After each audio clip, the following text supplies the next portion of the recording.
la majestueuse gare de Zurich, plaque tournante du transport ferroviaire en Suisse et même en Europe. Non seulement est-elle la plus grande de Suisse, elle est l'une des plus anciennes.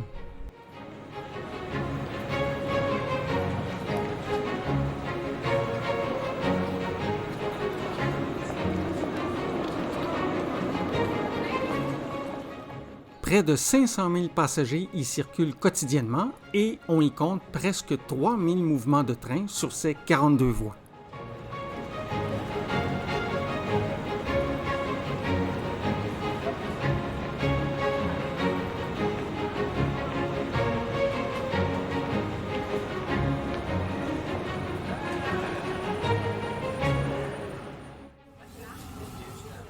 Nous voici donc à bord du tram qui nous mène doucement vers un lieu inusité, niché dans un hôtel.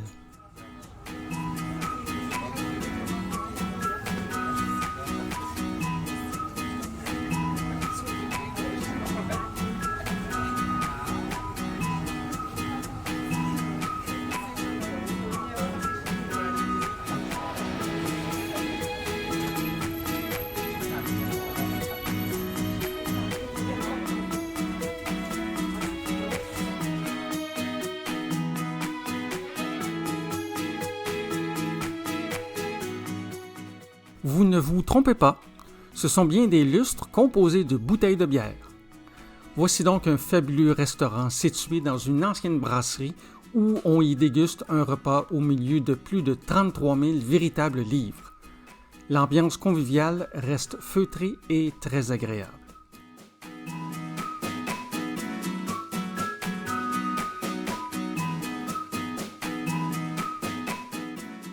Quelle belle façon d'aborder cette journée!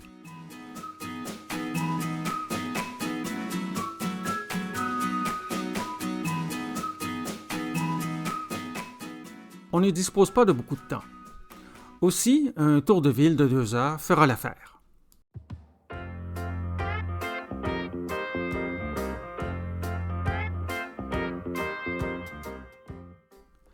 Le centre de la ville et son quartier historique, nommé Altstadt, s'articulent de part et d'autre de la Limmat. Là se mêlent touristes et citoyens dans un tumulte relativement calme.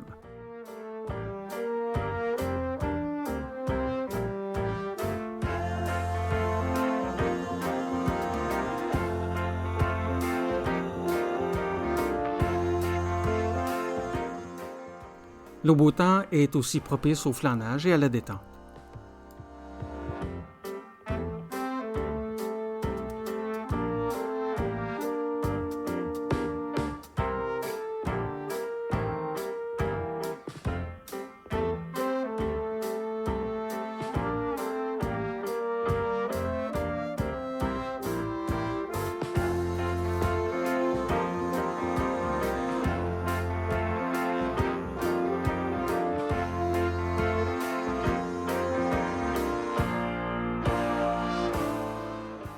À l'embouchure du lac de Zurich, on trouve la Limmat, qui traverse le centre financier de la Suisse, et possiblement du monde. C'est un endroit apaisant qui attire tout naturellement.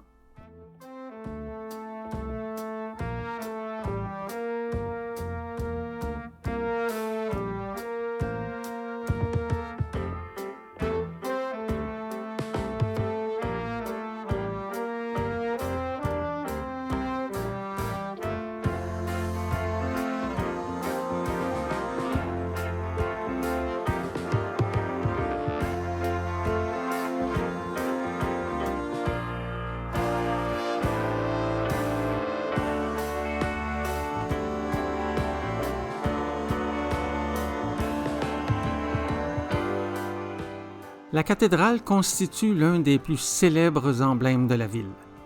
Sa construction remonte à 1100.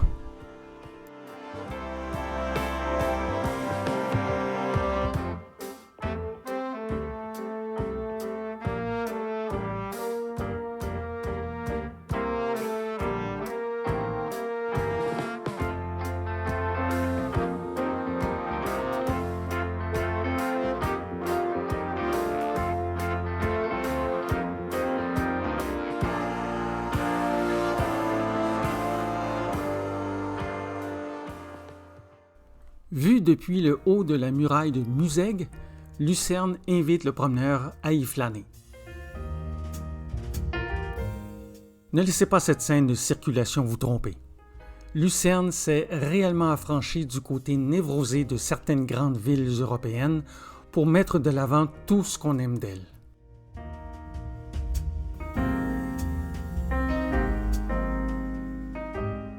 Nous voici donc sur les rives du lac des Quatre Cantons, où il fait bon se retrouver. Non seulement pour sa brise fraîche, qui est la bienvenue aujourd'hui, mais pour l'apaisement que ça nous procure.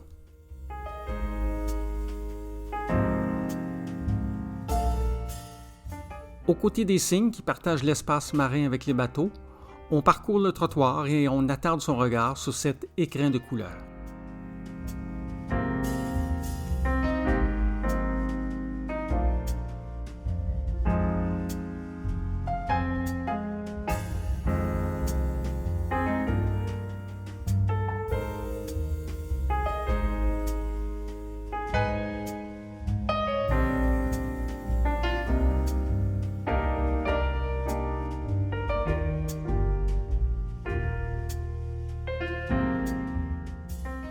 Le pont de la Chapelle, qui traverse la Reuss, est considéré comme le plus ancien pont de bois couvert d'Europe. Il a été construit en 1333 et il mesure 204 mètres. En grande partie détruit par le feu en 1993, il a été rebâti à l'identique. L'ouvrage impressionne.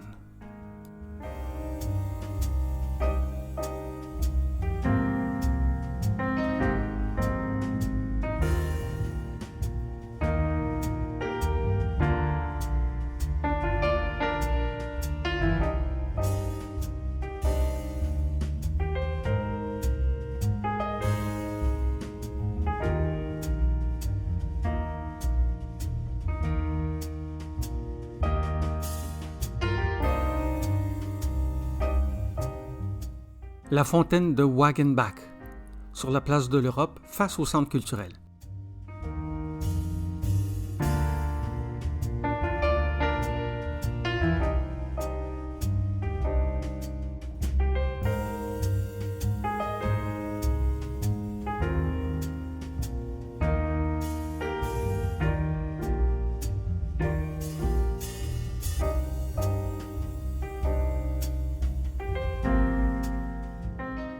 La lumière devient magique. Touristes et citoyens se retrouvent dans le parc Inseli pour y passer de précieux instants.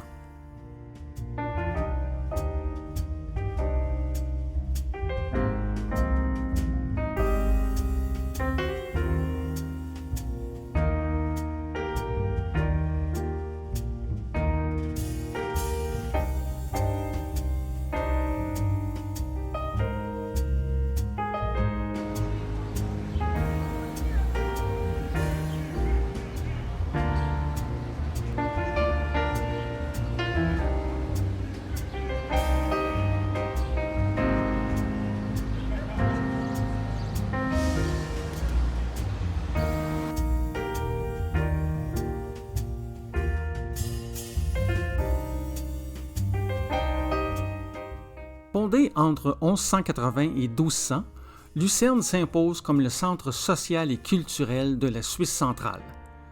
Tous les attraits d'une ville typiquement européenne s'y trouvent. L'architecture médiévale, la proximité de l'eau, la circulation automobile apaisée, les grandes classes.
Notez ces pieux qui traversent la Reuss. Leur fonction principale est de briser la glace qui peut se former pendant l'hiver et bloquer son cours. On prévient ainsi les inondations potentielles.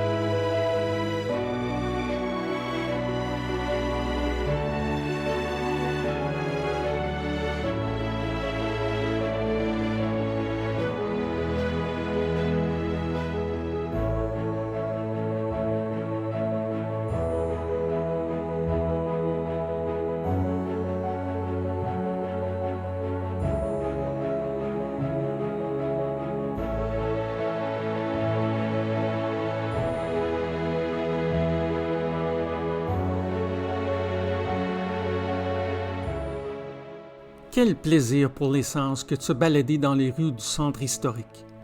Au détour des places médiévales et de ruelles pavées, ces fresques aux couleurs brillantes qui ornent certaines façades frappent le regard.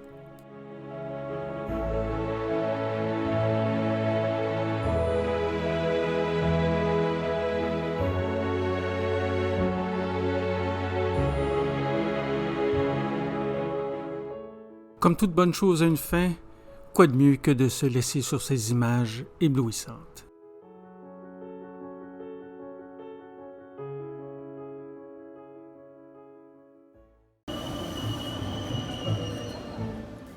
Le Golden Pass Express, notre troisième et dernier train panoramique. Parti tôt ce matin de Lucerne, notre trajet débute officiellement de Interlaken-Ost.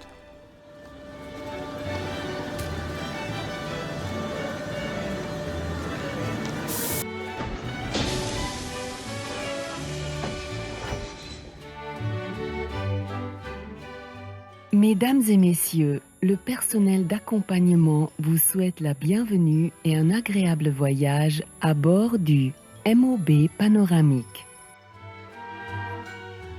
On accède immédiatement à notre voiture située tout en avant. Notre trajet d'un peu plus de 3 heures nous mène aujourd'hui à Montreux. Nous disons adieu au beau lac de Thun qui nous a tant charmés dans les premiers jours de notre aventure.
Portez attention aux prochaines images. Lorsqu'on arrive à la gare de Zweisimmen, nous sommes sur une voie dite normale. En passant sur la rampe qu'on voit ici, les volets se redressent et permettent à la voiture de s'y poser. Délesté du poids de la caisse, le bogie à écartement variable modifie alors sa largeur pour s'adapter à la voie dite métrique. En même temps, la hauteur de la caisse change pour respecter celle des quais sur le tronçon vers Montreux. Une technologie unique.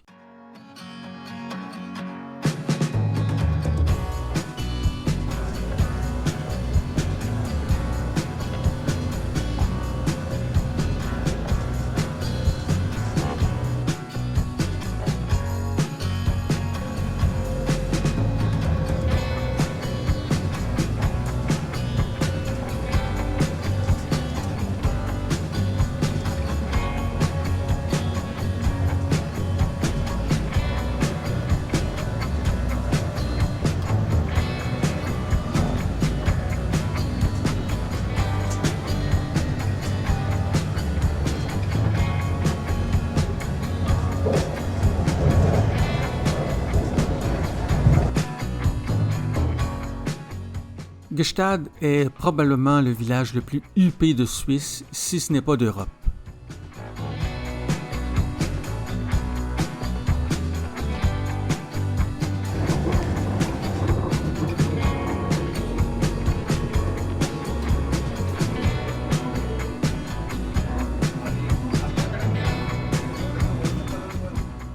Le canton de Vaud est en Suisse romande. Il s'étend des doux reliefs du Jura aux fascinantes Alpes vaudoises. Il a une seule langue officielle, le français. On entre donc en territoire un peu plus familier.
Le vignoble vaudois produit le quart des vins suisses.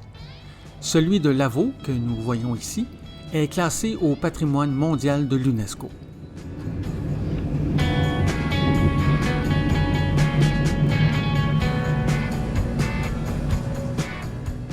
Voilà qui vient compléter magnifiquement le tableau qui s'offre à nous depuis 2 semaines. Ces paysages de couleurs contrastées, des vues qui vont des pics vertigineux et exigeants jusqu'à celles des vallons doux et faciles.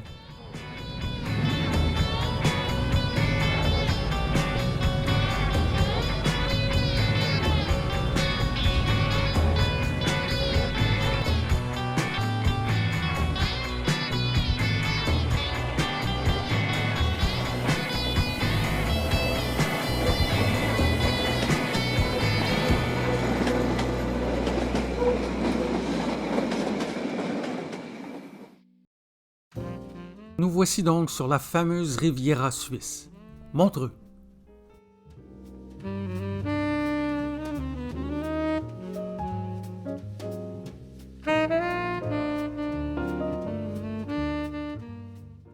Le hasard a fait que nous arrivons tout juste après cette tempête appelée le Festival de Jazz. C'est donc une tranquillité retrouvée pour ses habitants dont nous profitons.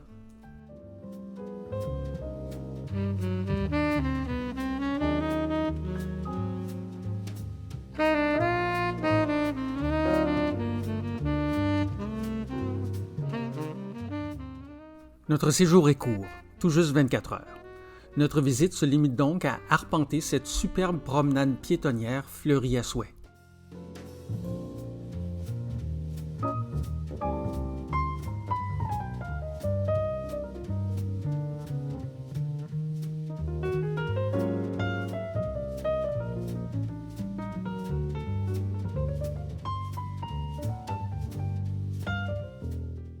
Idéalement située sur les rives du lac Léman, la ville se targue d'avoir un microclimat doux et affiche sans gêne ses airs méditerranéens.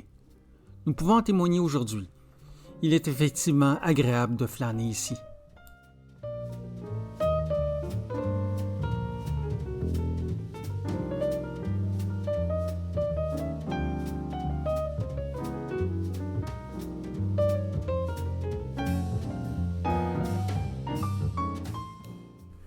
Les Alpes d'un côté, les vignobles de l'autre. Mettons-nous dans la peau d'Igor Stravinsky et imaginons-le un instant composant le sacre du printemps. Juste ici.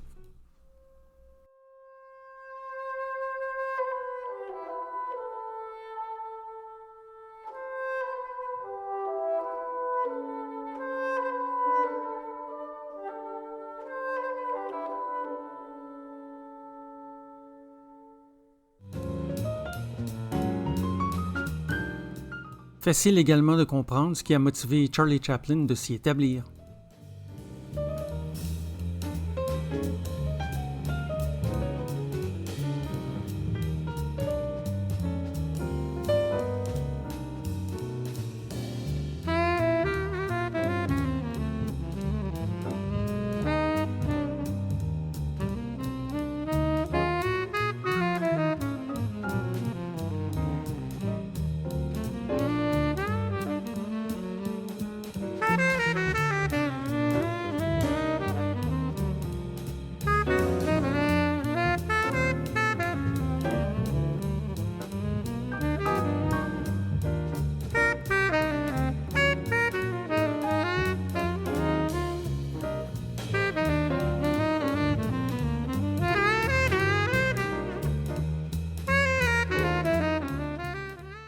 Ne vous laissez toutefois pas tromper par cette façade tranquille. D'horribles drames s'y déroulent.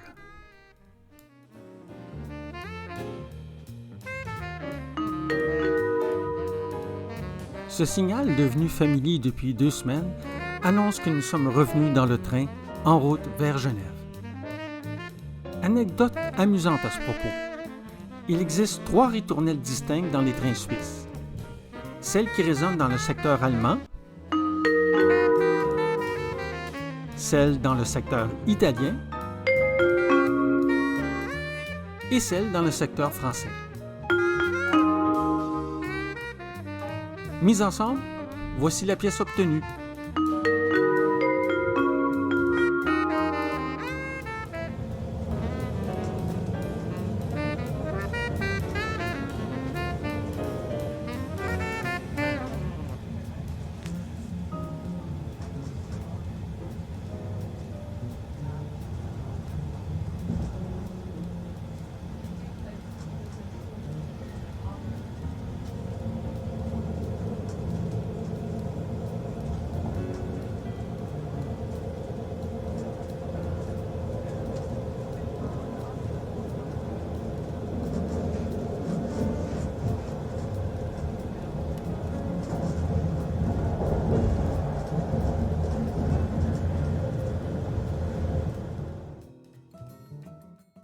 Nous atteignons Genève le temps d'un changement de train.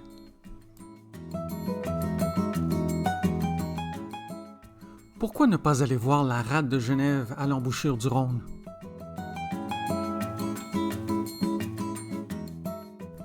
Au coin de la rue du Mont-Blanc, on se dirige vers le quai du même nom pour y admirer le jet d'eau, emblème par excellence de la ville.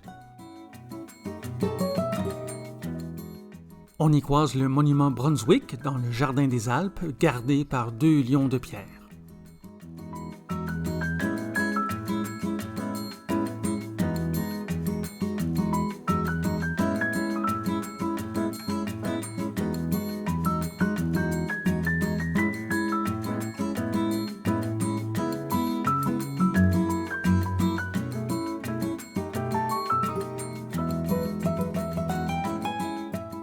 Située au bord du lac Léman, Genève n'a guère besoin de présentation. Tenons-nous-en au fait qu'une visite en Suisse ne saurait se faire sans au moins y passer quelques heures. C'est bien ce que nous faisons, entre 2 trains.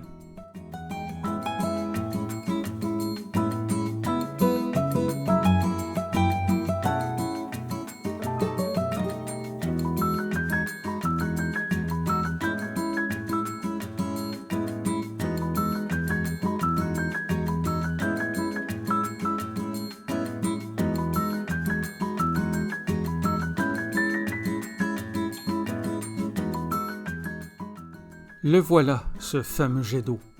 1 demi-mètre cube d'eau par seconde projeté à la vitesse de 200 km/h et à 140 mètres de hauteur.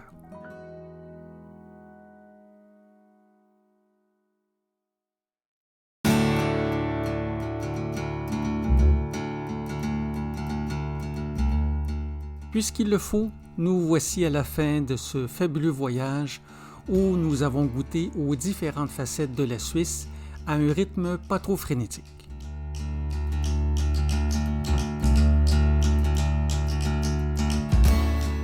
Vraiment un pays magnifique et accueillant où histoire et architecture côtoient merveilleusement bien cette nature autoritaire, bien qu'accessible.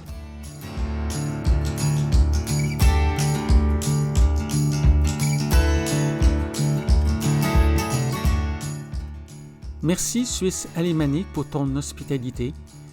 Merci Suisse italienne pour ton accent tel une musique. Merci Suisse romande pour ton sourire enjôleur et merci à vous tous de votre attention.